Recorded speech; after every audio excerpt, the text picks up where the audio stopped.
Morning. कैसे हैं आप सभी? चलिए, बहुत बहुत धन्यवाद, सभी अच्छे हैं। मैं विशाल सर अपने यूट्यूब चैनल अनमोल एकेडमी में आप सभी को तहे दिल से पुनः एक बार स्वागत करता हूं। और आज का जो हमारी जो क्लास है वो क्लास 9th की हिस्ट्री विषय से अर्थात इतिहास से मैं मतलब क्लास में लेने जा रहा हूँ। और इतिहास में जो पहला जो चैप्टर है क्लास 9th का वो है फ्रांसीसी क्रांति। लेकिन इससे मैं पूर्व में आप सभी को मैं बता दूं कि यह जो मेरी जो क्लास होगी वो पूर्ण रूपेण किताब टू किताब होगा, अर्थात बुक टू बुक पूर्ण रूपेण उसका मैं नकल में करूँगा, क्योंकि हल्का हल्का पैराग्राफ में बोर्ड पर मैं नोट में करूँगा और उसे मैं समझाने में प्रयास करूँगा ताकि आप सभी का कोई भी प्रश्न आपका छूटे नहीं। क्योंकि क्लास 9th में जो है वो ऑब्जेक्टिव प्रश्न आप पूछा जाता है, जैसा कि आप सभी जान रहे हैं।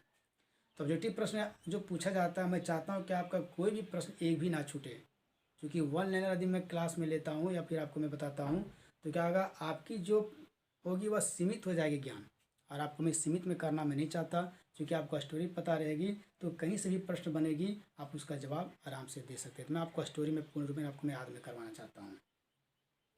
तो चलिए हम सभी इसे देखते हैं। हाँ, यहाँ तक मैं प्रयास में करूँगा जो ऑब्जेक्टिव जो प्रश्न जो बनने वाली है, महत्वपूर्ण प्रश्न जो है वो आपको मैं बताऊँगा, आप उसे भी नोट कर लेंगे।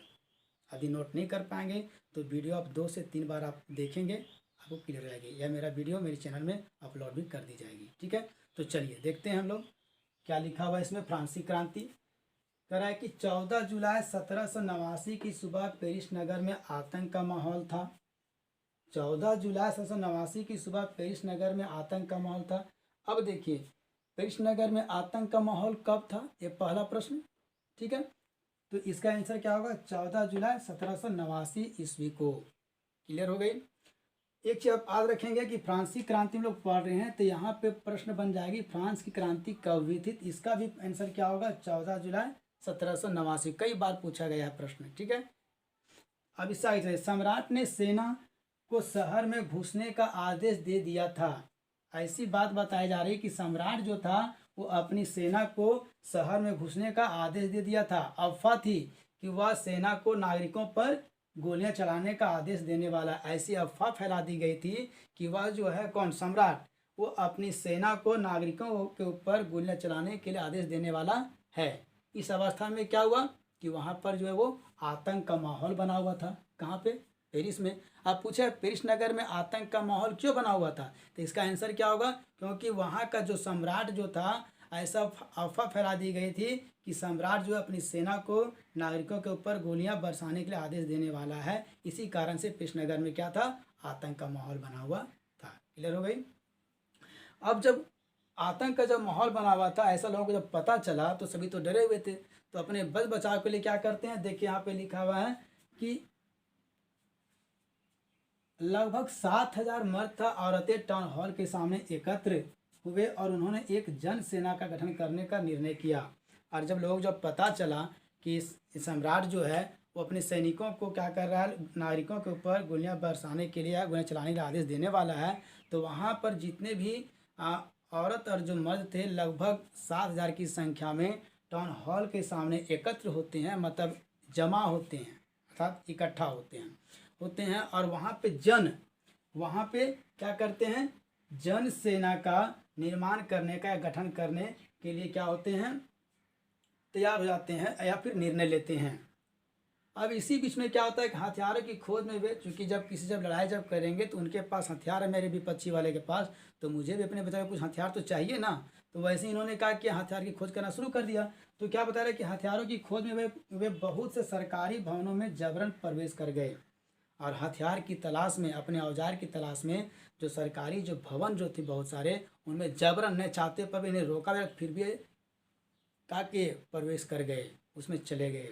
और अंततः सैकड़ों लोगों का एक समूह पेरिस नगर के पूर्वी भाग की ओर चल पड़ा। और अंततः ये सब क्या किए कि पेरिस नगर के जो पूर्वी भाग जो है उस ओर चल पड़े। कितने, सैकड़ों लोग चल पड़े और बास्तिल किले की जेल को तोड़ डाला। और जब चल पड़े तो कौन से किले को तोड़ा, तो बास्तिल, याद रखेंगे, बास्तिल किले की जेल को तोड़ डाला, ठीक है, याद रखेंगे, जहां भारी मात्रा में गोला बारूद मिलने की संभावना थी। अब बास्तिल का किला क्यों तोड़ा, बासिर किला के जो जेल थे उसको क्यों तोड़ दिया? क्योंकि इनको लगा ऐसा कि यहाँ पे गोला बारूद मिलने वाला, जो हथियार हम चाह रहे हैं वो हथियार मुझे मिलेगी और सम्राट जो ये करने वाला उसका जवाब हम दे सकते हैं। इसलिए उसकी खोज में इन्होंने क्या किया, उस बासिर किले के जो जेल था उसे तोड़ दिया। और तोड़ने के बाद क्या हुआ, हथियारों पर कब्जे की इस सशस्त्र लड़ाई में बासिर का कमांडर जो था वो मारा गया। अर्थात वहाँ का जो देखभाल जो करने वाला था वो क्या हुआ, उसको मार दिया गया, बेचारा वो मारा चला गया। ठीक है, मारा गया। ठीक है, कौन? बासिल का कमांडर। अब देखिए प्रश्न क्या बनेगा कि जब ये पेरिस नगर के पूरब की ओर अंततः जब ये चल पड़े तो बासिल के किले में प्रवेश किए गोला बारूद की संभावना में, तो उस दरमियान में कौन मारा गया? तो बासिल किले का कमांडर। ठीक है, अब आगे चलते हैं। यद्यपि उनकी संख्या केवल 7 थी, और उनकी संख्या कितनी थी? केवल 7 थी। सम्राट की निरंकुश शक्तियों का प्रतीक होने के कारण बासिल किला लोगों की घृणा का केंद्र था। देखिए, सम्राट की निरंकुश शक्तियों का प्रतीक होने के कारण बासिल किला लोगों की घृणा का केंद्र था। अब यहाँ एक आया शब्द निरंकुश। निरंकुश क्या होता है? तो आप नेक्स्ट क्लास में जब जाएंगे तो पढ़ेंगे निरंकुशवाद सब क्या समझते हैं, या फिर निरंकुश सरकार किसे कहते हैं। तो एक चीज़ मैं आपको बता दूं, एकदम याद कर लेना, नोट कर लेने से। निरंकुश सरकार या निरंकुशवाद सरकार या उसकी शासन व्यवस्था को हम इसको इस तरह लिख लेंगे कि निरंकुशवाद हम उसे कहते हैं सरकार की वह शासन व्यवस्था जिसकी सत्ता पर किसी प्रकार का कोई अंकुश नहीं होता, अंकुश में कोई रुकावट नहीं होता, वह अर्थात अपने मन चाह जो मन उसकी इच्छा होती है वो कार्य करता है, वैसी शासन को निरंकुशवाद या निरंकुश सरकार कहते हैं। आई समझ में? ठीक, यहाँ पे दिया हुआ निरंकुश अर्थात ये क्या था, इसके शासन में किसी भी प्रकार का कोई अंकुश नहीं थी, ऐसा बताया जा रहा है। सम्राट की निरंकुश शक्तियों का प्रतीक होने कारण, इसी कारण लोग वहाँ के लोग जो थे इससे क्या करते थे, घृणा का केंद्र मान लेते किसको? बासिल को, किला को। ठीक है, और उसे क्या किए, अंतिम में किले को ढहा दे। देखिए यहाँ लिखा हुआ है, इसलिए किले को ढहा दिया गया। अब ढहा दिया गया तो अब यहाँ प्रश्न बनेगी कि बासिल के किले को क्यों ढहा दिया गया? तो इसका आंसर होगा सम्राट की निरंकुश शक्तियों के प्रतीक होने के कारण वह घृणा का पात्र था, इस कारण से बासिल के किले को ढहा दिया गया। क्लियर? अब आगे चलते हैं। और उसके अवशेष बाजार में उन लोगों को भेज दिए गए जो इस ध्वंस को बतौर स्मृति चिन्ह समझना चाहते थे। और जब उसे जब ढहा दिया गया तो यहाँ पे क्या दिया हुआ है कि उसके अवशेष, अवशेष का मतलब होता है बचा हुआ कुछ, उसका जो सामान बचा। जैसे आप देखते होंगे कि यदि आप सभी में से जो पढ़ाई कर रहे हैं मेरे इस चैनल से, उन्हें पता होगा, यदि सनातन धर्म से होंगे तो उन्हें मालूम होगा कि जब दाह संस्कार की जब क्रिया होती है तो उसमें क्या होती है कि उस दिन जिन्हें जलाया जाता है उनकी कुछ अस्थियां बच रहा है, अर्थात हड्डी, उसे क्या करता है, चुन करके लाया जाता है। तो उस व्यक्ति को जिसे जलाया जाता है उसी का जो बचा हुआ जो सामान आता है जिसे अस्थि बोला जाता है, उसी तरह ठीक जो ये किला को जब ढहा दिया गया तो उसकी जो बहुमूल्य चीज़ें जो थी उसी को बोला गया अवशेष। इस समय में अस्थि को हम अवशेष भी कहते हैं, बचा खुचा सामान। ठीक है, तो अवशेष को कहा कि बाजार में उन लोगों को भेज दिए गए जो इस ध्वंस को बतौर स्मृति चिन्ह, मतलब स्मृति चिन्ह का तात्पर्य है कि यादगार के रूप में जो रखना चाह रहे थे। जैसे आप कहीं जाते हैं तो आजकल मोबाइल के ज़माना इतने का सेल्फी लेते हैं कि हम इस जगह पे आए तो देखो ये पता चलेगा हम यहाँ पे कभी आए थे, ये मेरे यादगार के रूप में रहेगा। या फिर अपने दोस्तों के बीच में रहते हैं तो ले लेते हैं, है ना। तो वही है याद के रूप में, वैसे स्मृति मतलब यादों के रूप में, यादगार के रूप में जो रखना चाहते थे वे कहा कि उन्हें भेज दिया गया। अब इस तरह से आपका ये फ्रांसीसी क्रांति का कुछ बहुमूल्य जो पॉइंट जो था वो मैं क्लियर में करवाया। उसके बाद आगे और जो है वो क्या बोल सकते हैं, ग्रामीण क्षेत्र में, देहात में या फिर अन्य क्षेत्रों में विद्रोह होते ही रहता है। विद्रोह का मेन कारण क्या था, तो पावरोटी का जो था उसकी मूल्य वृद्धि हो गई थी, और वृद्धि इतना हो गया था, आंदोलन इतना आक्रोश हो गया था कि इसका परिणाम क्या हुआ, अंतिम में सम्राट की फांसी से हुई।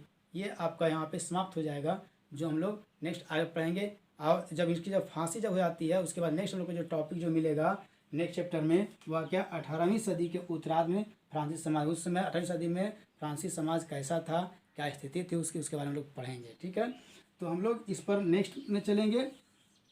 और आप लोग को मैं बता दिया कि महत्वपूर्ण प्रश्न क्या क्या बनेगी। तो इस स्टोरी में आपको पता चला कि फ्रांसीसी क्रांति कब हुई, तो 14 ईस्वी की हुई। पेरिस में आतंक का माहौल क्यों बना हुआ था पेशनगर में, क्योंकि ऐसा अफवाह फैला दी गई थी कि वहाँ का जो सम्राट है या जो शासक है वो अपने सैनिकों को लोगों पर गोलियां बरसाने के लिए आदेश देने वाला है। इस कारण से आतंक का माहौल बनी हुई थी। और उसके बाद फिर क्या बताया कि बास्तिल का किला घिरना का पात्र क्यों बना हुआ था, क्योंकि सम्राट जो था वो सम्राट के निरंकुश शक्तियों के प्रतीक होने के कारण वह घृणा का पात्र बना हुआ था। क्लियर हो गया। उसके बाद बास्तिल के किला में जब प्रवेश किए थे तो उसमें कौन मारा गया था, तो वहाँ का जो कमांडर था वो मारा गया था। ऐसे तमाम प्रश्न जो आपके जो बन रहे हैं आपको मैं बता दिया, और उसे आप बना लेंगे और फिर हम लोग नेक्स्ट आगे चलेंगे। तब तक के लिए आप सभी को थैंक्स फॉर वॉचिंग।